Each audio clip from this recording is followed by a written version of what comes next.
दुनिया में मशहूर है, जो सातवां अजूबा है वो किसकी बनाई हुई है? आरएसएस के लोगों, मेरे दोस्तों, ये मुसलमान की बनाई हुई है। तुम्हें खुशी होनी चाहिए, अच्छी चीज की जो है तुम्हें तारीफ करनी चाहिए। ये था वो आज में भी वक्त है। मैं आपके सामने कहना चाहता हूँ, बुरा ना मानिएगा, आपके सामने हूँ। अब तक जितना भी मुझे कम मिला या ज्यादा मिला, मुझे हिंदू भाई ने दिया, मुसलमान ने नहीं दिया। अगर मुसलमान लीडर का या मुसलमान किसी मजबूत आदमी का बस चले और वो मेरे तरह या आप जैसे में जितने लोग बैठे हुए हैं, और अगर उसका बस चले तो जो मेरे ऊपर कपड़े हैं उन्हें भी फाड़ दे और इतना पीछे से खींच दे कि मेरा सिर पीछे लग गया, वो टूट जाए। मुसलमान ने नहीं दिया, जो भी दिया है हिंदू ने दिया है। मुझे जो दिया यूथ का ऑल इंडिया का प्रेसिडेंट बनाया मुलायम सिंह यादव ने बनाया, मुझे वक्फ बोर्ड का चेयरमैन बनाया मुलायम सिंह यादव ने बनाया, मुझे जो कमीशन बनाया मुलायम सिंह यादव जी ने बनाया। और जब मैं अलीगढ़ मुस्लिम यूनिवर्सिटी में प्रेसिडेंट का इलेक्शन लड़ रहा था तो मेरे सामने जमात इस्लामी ने कैंडिडेट दिया। कभी वहां जमात इस्लामी इलेक्शन नहीं लड़ती, SIM जिसे बोलते हैं, कभी नहीं लड़ती। मगर जब मैं इलेक्शन लड़ रहा था अलीगढ़ की तारीख में पहली बार जमात इस्लामी ने अपना कैंडिडेट दिया, और कैंडिडेट देकर मेरे ऊपर ये इल्जाम लगाया, ये छोटा मुसलमान है, हम बड़े मुसलमान हैं, इसलिए छोटे मुसलमान को वोट ना दो, बड़े मुसलमान को वोट दो जमात इस्लामी को। फिर वहां जो हिंदू भाई है 5000 वोटर थे, सब इकट्ठे हो गए और उन्होंने उस्मान जिंदाबाद के नारे लगाते हुए मुझे प्रेसिडेंट बना दिया। यह आपके सामने है। मैं इसलिए बात दोहराना चाहता हूं। और जब मैं दोबन में इलेक्शन लड़ रहा था, हमारे साथ ही अब्दुल रऊफ बैठे हुए हैं। जब हमारी लड़ाई हुई थी, उनकी दो उंगली टूटी हुई है अब्दुल रऊफ साहब की, जिंदगी भर में उनका एहसान नहीं भूल सकता। हमारी लड़ाई में आज भी उनके निशान मौजूद है।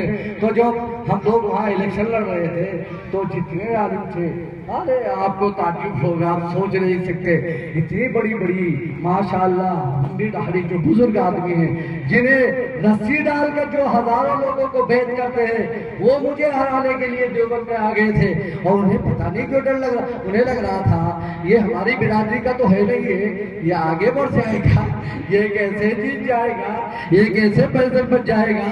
अरे हम तो जन्नत से अपनी बिरादरी के लिए तोहफा लेकर आए हैं। अगर कोई बड़ा बनेगा तो हमारी बिरादरी का होगा, बुजुर्ग होगा तो हमारी बिरादरी का, मुस्लिम पर्सनल बोर्ड का होगा तो हमारी बिरादरी का, जमात इस्लामी का होगा तो हमारी बिरादरी का, जमीयत उलमा होगा तो हमारी बिरादरी का, तबलीगी जमात का होगा तो हमारे अमीर होने चाहिए। ये छोटे छोटे बच्चे इन्हें लोटे उठा के ध्यान में भेजो, ये अल्लाह अल्लाह का नाम लेंगे, ये था उनके जहन में। इसलिए आपसे दरखास्त करना चाहता हूँ, जहन को समझो, जहन को बनाओ, फिक्र को सोचो, फिक्र को बनाओ, आगे बढ़ो। आइडियालॉजी वो न बनो, एक जानवर होता है उसका नाम है शुतुरमुर्ग। जब शिकारी उसका शिकार करता है तो वो तेजी के साथ भागता है, और जब वो भागता है तो शिकारी से बचने के लिए अपनी जो बड़ी सी गर्दन होती है उसे वो रेत के अंदर छुपा लेता है। और वो सोचता है, वो जो शुतुरमुर्ग होता है वो सोचता है कि शिकारी अब मेरा शिकार नहीं कर पाएगा। आपसे पूछना चाहता हूँ, क्या इसकी चाल सही है उसकी जानवर की? नहीं, वो तो बहुत ही भयंकर खराब आदमी है, वो तो नुकसान उठाएगा। जिन आंखों से अपने दुश्मन को देख सकता था वो आंखें उसने रेत में छुपा लिए, इसलिए अब उसका शिकार और तेजी से हो जाएगा। इसलिए आपसे कहना चाहता हूँ, इस मुल्क में रहना है तो आंखें खोल कर रहो, आंखों से देखो, अच्छे बुरे को समझो, उसे पढ़ो, अपने पैरों पर खड़े हो, अपने आप को आगे बढ़ाओ, अपने बच्चों को आगे बढ़ाओ, एहसास कमतरी का शिकार ना हो। जवां इरादे हैं जिनके दिल में, कलीज उनकी है सारी दुनिया, जो खुद बिगड़ने पे तुल गया हो तो उसका हामी खुदा नहीं है। बका की फिक्र करो खुद ही जिंदगी के लिए, जमाना कुछ नहीं करता कभी किसी के लिए। एक शेर कहता हूँ जो आखिर में आपके लिए है, अपने दामन से भागना, और आपको जगह जगह आपको हर रोज हर दिन ये आपको मिलेगा। इस शेर का मतलब, कुछ अजनबी से चेहरे बरसा रहे थे पत्थर, कुछ अजनबी से चेहरे बरसा रहे थे पत्थर, उनमें भी गुस्से अपने जो पत्थर थमा रहे थे। सारे जहां से अच्छा हिंदुस्तान हमारा, हम बुलबुले हैं इसकी ये गुलसिता हमारा, पर्वत ये सबसे ऊंचा, हम साया आसमां का, ये संतरी हमारा, ये पासबा हमारा। मजहब नहीं सिखाता आपस में बैर रखना, हिंदी है हम वतन, हिंदुस्तान। दोस्तों, मैंने ये बात इसलिए आपसे कही है कि आंखें खोल कर जो मैं भुगत चुका हूँ, जो यहाँ तक मैं पहुँचा हूँ, जिसका तजर्बा मुझे है, वो मैंने अपना तजर्बा आप तक पहुँचाया, इसलिए कि गलतफहमी का शिकार ना हो। मैंने इसलिए बताया है कि यही सहारनपुर का मैं रहने वाला हूँ। मेरे यहाँ शादी में 93 में मेरी शादी थी, 94 में मुलायम सिंह यादव जो पहले चीफ मिनिस्टर थे मेरी शादी में आए, और शादी में जब आ रहे थे तो हमारे यहाँ के जो बड़े और जो नेता थे, तो माशाल्लाह वो मुसलमान नेता थे। हिंदुओं के नाम बहुत लेते हो, हिंदू तो नुकसान ही नहीं पहुंचाता, हिंदू ने तो फायदा पहुंचाया। मैंने आपको बता दिया हिंदू ने कितना फायदा पहुंचाया। और मैं मुसलमान नेता की बात करता हूँ, आपसे पूछता हूँ, अपने लिए नहीं। कोई एक बताइए किसी को आगे बढ़ाया हो तो बताओ, उंगली उठाकर किसी को बढ़ाया, कोई बढ़ाओ तो बताओ। एक बार जो है मोहम्मद हसन साहब मुझे मिले किसी गांव में, प्रोग्राम था उधर भेंट रोड पे, कोई गांव था बड़ा सा, इंतखाब आजाद है उनका गांव था, उसमें प्रोग्राम था। तो मोहम्मद गन्ना में तो मोहम्मद हसन साहब मुझे मिले, तो बहुत आए पुरतबाक से, बेचारे मरहूम हो गए, हमको बहुत पुरतबाक से आए, बैठे बैठ के मैंने कहा तशरीफ लेके, मैंने कहा है, कहने कहीं हूँ, मैंने कहा कहाँ हो, मैंने कहा जहाँ आप हैं वो ऐसे लोग हैं कि जो पौधा लगाते हैं तो वो देख लेते हैं कि इस पौधे को कितना जमाना है और कितना उखाड़ना है। तो मैंने कहा अब आपको पौधा लगाया, अब उन्होंने उस पौधे को थोड़ा सा ऊपर उठा दिया, जर्नी है ताई, थोड़ा सा ऊपर उठा दिया, और जब पूर्व हवा चलेगी तो वो सूख जाएगा खुद ही। और मोहम्मद हसन साहब दोबारा ना एमएलए बने, बेचारे मरहूम, ना एमपी बने, और कोई दूसरा बन भी नहीं पाया। इसलिए जो ये लानत है, इस लानत को हमें और आपको समझना पड़ेगा, ये कौन सी लानत है। इसलिए आप ये सहन कि मैं वो करना चाहता हूँ, आपका जहन बने। कोई तो कहेगा, क्यों नहीं कहेगा, क्यों हमारे बच्चे नहीं, हम आगे नहीं बढ़ना चाहते, हम आगे बढ़कर तरक्की नहीं करना चाहते, हम नहीं चाहते एमएलए बने, एमपी बने, मिनिस्टर बने। मेरे समाजवादी पार्टी में मैं तो पहला यूथ का ऑल इंडिया का प्रेसिडेंट है। मेरे कितने कम से कम 50 लड़के ऐसे मैंने बनाए हुए जो एमपी हैं, एमएलए हैं, मिनिस्टर हैं, राज्यसभा के मेंबर हैं। क्यों है, बहुत सारे सब जानते हैं जिनमें, मगर आखिर में आज कमिश्नर की हैसियत से आपके सामने बैठा हुआ हूँ, तो कोई तो होगा ऐसा जिससे होता है। तो कौन वो है, वो मुसलमान है, हिंदू नहीं है। क्या है सच है? ये 100% सच है। तो जो मुसलमान मुझे रोक सकता है, आपको कितना रोक रहा होगा। मैं तो कम से कम 2 यूनिवर्सिटी में लड़ फिर के कैसे कैसे प्रेजेंट भी हो गया हूँ, आगे बढ़ गया हूँ। तो हर आदमी तो नहीं बढ़ सकता ना। तो जो आदमी मुझे नहीं बढ़ने देना जा सकता, तो हर आदमी कितनी आपको परेशानी होगी। आप मेंबर नहीं बन सकते, बनने नहीं देना चाहते, आपको ऐसी जड़ें आपकी खोखली करके डाल रखी है। इसलिए अपने जहन को, अपने पैरों पर खड़े हो। मैंने कहा था, बका के फिक्र करो पूरी जिंदगी के लिए, जमाना कुछ नहीं करता कभी किसी के लिए।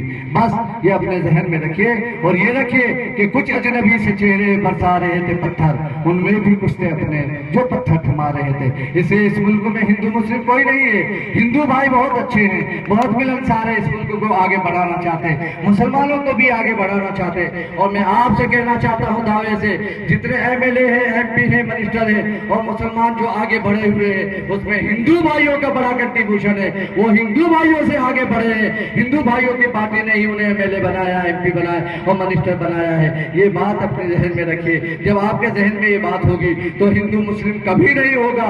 आदमी उसे सताता है, उसे कमजोर करता है जो उसके बराबर में खड़ा हो जाता है, और जो बराबर में खड़ा होता है वो आपका भाई है, जो आपका दोस्त है, आपके महल्ले में जो रहता है, जो आपकी बिरादरी का है, आपका दुश्मन है। हिंदू भाई दूर रहता है, वो आपका दुश्मन नहीं, उसे मुल्क में इक़्तिदार चाहिए, वो आपको साथ रखना चाहता है, आपको एमएलए एमपी बनाकर मुख्यमंत्री बनना चाहता है, प्रधानमंत्री बनना चाहता है, हमारा आपको गिराना चाहता है। इसलिए कहीं आप एमपी ना बन जाए, एमएलए बन के कहीं मिनिस्टर बन के उसके बराबर में ना खड़े हो जाए। इस जहन को साफ रखे।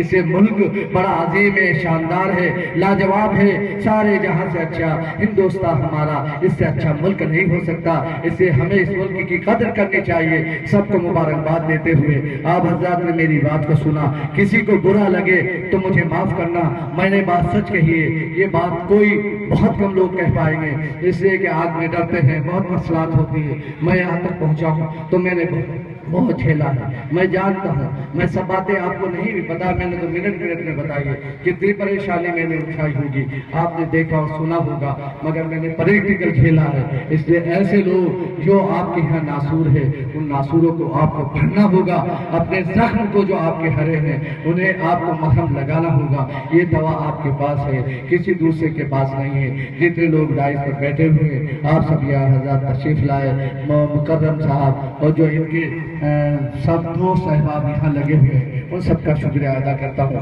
बहनों का भी शुक्रिया अदा करता हूँ, बच्चों का भी शुक्रिया अदा करता हूँ। इन्होंने इतना अच्छा प्रोग्राम दिया है, इतना बेहतरीन प्रोग्राम दिया है कि मेरा दिल बाग बाग हो रहा था जब ये बच्चे तराना पढ़ रहे थे, कव्वाली गा रहे थे। ये बच्चे इस लायक हैं, अल्लाह करे आगे बढ़े, तरक्की करे और हर आदमी अपने पैर पर खड़ा हो जाए, किसी का मजबूर न बने, किसी का मोहताज न बने, अपने आप को दूसरे का मोहताज न भी बनाए मगर खुद मोहताज न बने और ये तरक्की करते रहे। ये काली चले। मुंतज़िर साहब जो है हजारों साल जिए, मेरी ख्वाहिश और मेरे जज्बात इनके साथ है। आपको अगर कहीं कहीं बाल फेंका होगा, मैं आपके साथ बराबर का साथ रहूंगा, आपका साथी बनकर खड़ा होगा। ये मैं आपको यकीन दिलाना चाहता हूँ। सभी अधिकारियों से एक दरख्वास्त करना चाहता हूँ। अभी सर्किट हाउस में मीटिंग थी, मैंने वहां भी कहा था, आपके माध्यम से भी कहना चाहता हूं, जो सूचना का अधिकार है यह आम आदमी का अधिकार है, उसका हथियार है।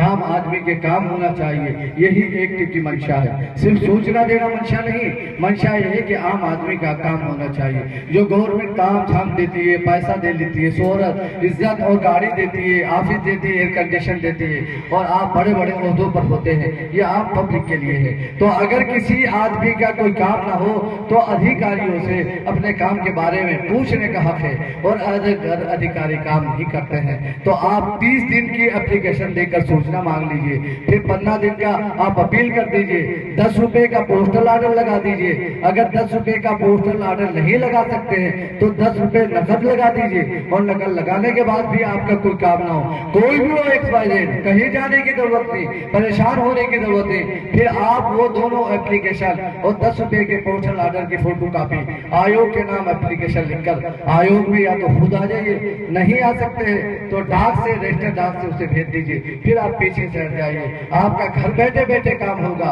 और आयोग इतना मजबूत है कि आपके घर पर आपका काम कराकर भेजेगा, आपको सूचना दिलवाएगा और अधिकारी आपको काम करने के मजबूर होंगे। ये मैं आपसे दरखास्त करना चाहता हूँ, आपके माध्यम से कहना चाहता हूँ, जिले के जितने जन सूचना अधिकारी हैं वो अपना टाइम फिक्स करे अपने ऑफिस में बैठने का, सूचना अधिकार की नेम प्लेट लगाए, अपना फोन नंबर लगाए, अभी अधिकारी का नाम लगाए, उस पर फोन नंबर लिखे, मिलने का टाइम लिखे और ये छोटे बड़े अधिकारी सबको करना है। ये मैं आपके माध्यम से कहना चाहता हूँ।